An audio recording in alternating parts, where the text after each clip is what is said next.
with Champions Real Estate Team here, Berkshire Hathaway Home Service Ambassador Real Estate Company.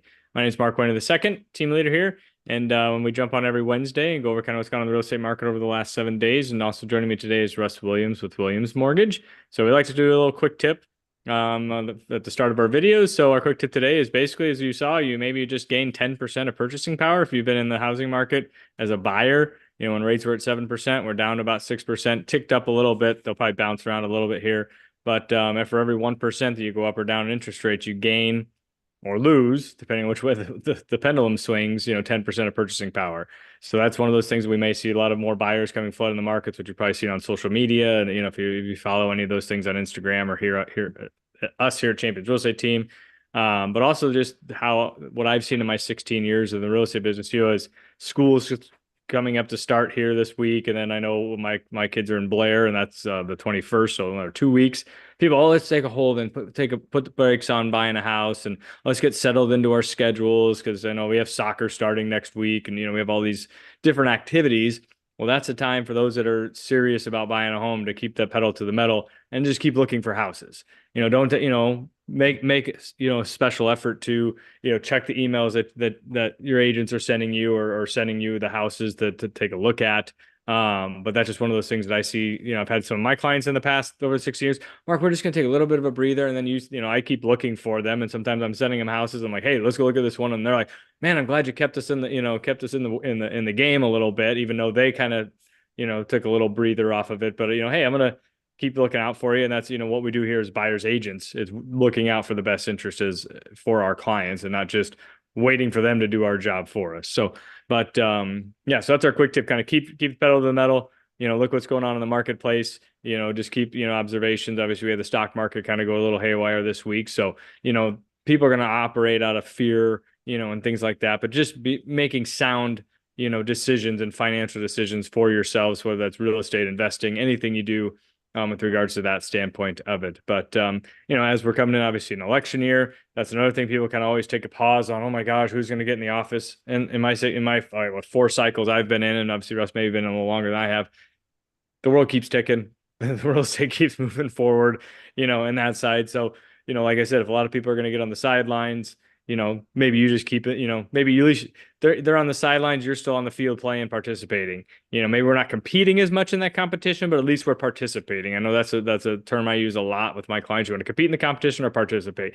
Maybe we're just going to participate and keep our finger on the pulse of what's going on. The right house pops up, jump on it, rather than just being up in the skybox and you're not even paying attention to the game. So, but anyways, yeah, let's look on and see what's going on in the real estate market here. Let me share our graphics that we do, just so those that are in tune with the numbers. So like to keep a tab on what the numbers are doing. So we have 534 new listings over the last 7 days. And the next number, 354, is basically the same thing. It's like kind of like, what was that? I don't know what that term anyways, but yeah, so we had 354 new contracts. So that's the activity we've had. I think last week we were at 411, down a little bit. I think that some of that uncertainty in the marketplace maybe played a factor. And obviously the fact that it was triple digits out this weekend, and some people are just like, I don't want to go look in the heat, but the serious buyers are out there. Like I said, keep the pedal to the metal. 488 happy new homeowners this last week. So congratulations to them. So yeah, well, I mean, we're seeing that activity out there, not as crazy, but this is typical for this time of year. So kind of that normal market standpoint of it. But let's take a look at 30,000 foot view. Let me unshare this one, jump back over here. Where's that? There it is. So 30,000 foot view says Omaha and Lincoln MLS, 3,200 homes, 3,243. Douglas Sarpy County, so breaking that little metro area, just 1945. So it was 1930. What was the last one? 1967. So it went down 20 listings, and then our existing one from 991, almost 1,000, down about 25. And then our new construction stayed about the same.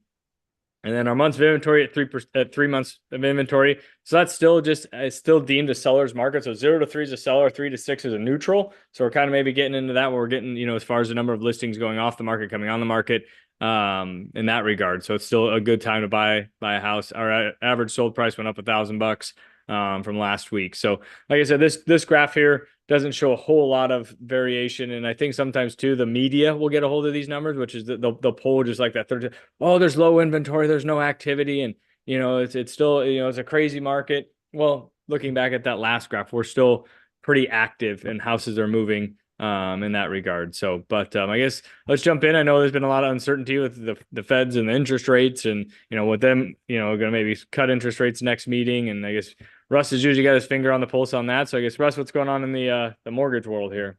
How you doing, Mark? Yeah, you're right. It's been a volatile time. We all know what happened Thursday, Friday, and then early this week with investment markets, Dow, S&P, et cetera. Those are off quite a bit.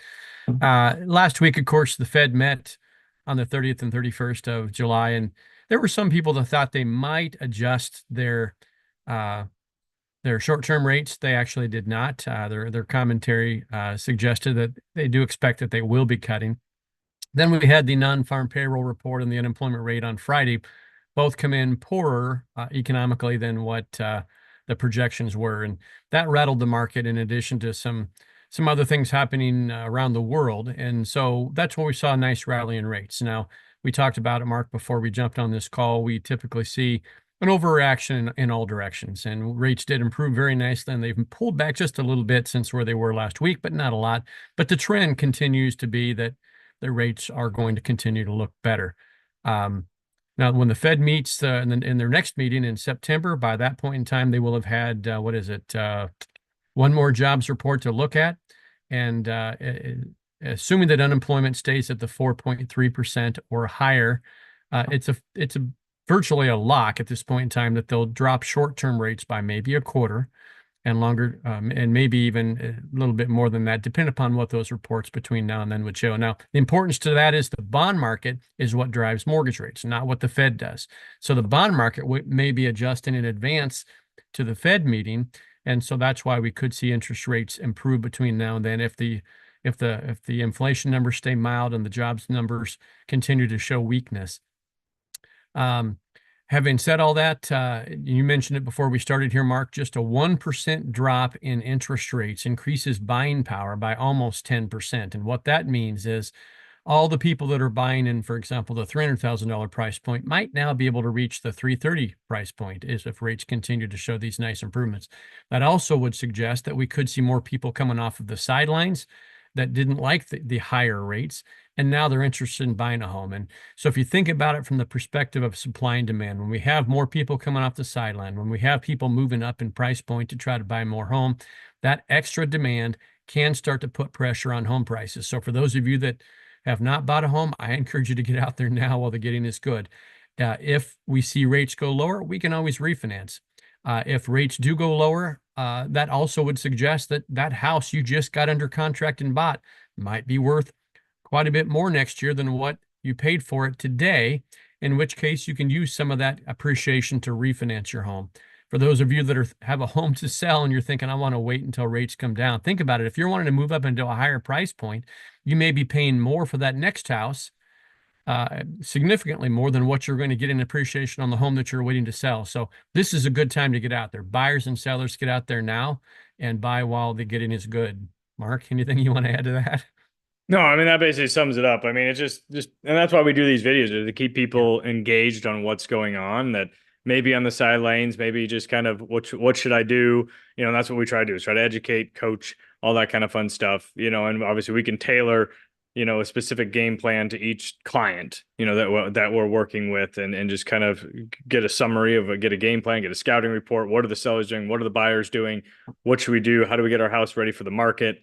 All those type of things, always, I get a lot of times, I get it this time of year, I get a lot of clients like, oh, hey, my lease is going to be up next spring. And, should I buy a house now? Should I wait? And, I just want to get my ducks in a row. Well, maybe it makes sense to break your lease over this fall, and get that numbers. Cause if you can get something for 300,000 today, rather than 315 next spring, and it costs you, a month, Yeah. 2 months of rent. So $2,000 or whatever, it's going to save you on those mortgage payments and stuff like that. So I'm going to dovetail on that, Mark. If you bought it today for 300, next year it's worth 315.